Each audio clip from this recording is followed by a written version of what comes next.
अॼु बाबा साईं जो कल 30 अक्टूबर ते जनम दिन जो वरसी हुई, जंहिंजे सिलसिले में पोइ गॾिजाणी में ॻाल्हि थी हुई। साईं जी महिरबानी सां जेकी बचत बाबा साईं जे हवाले सां मुनक़िद कई वई, जंहिंजे लाइ मां सभिनी दोस्तनि जो सुरातो आहियां, जिन पंहिंजे ख़्यालनि जो इज़हार कयो ऐं बाबा खे लफ़्ज़ ॻाल्हाया।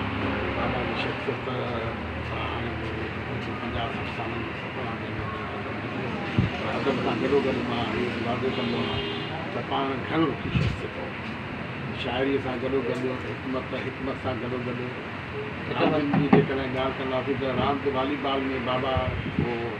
सिंध लेवल जो रांदीगर न हो, पाकिस्तान लेवल ताईं लाहौर में पेशावर में हुन जेके टूर्नामेंट थींदी हुयूं हुते शिरकत थींदी हुई। हावा में मखदूम तालबो मला साहब कराईंदा हुआ,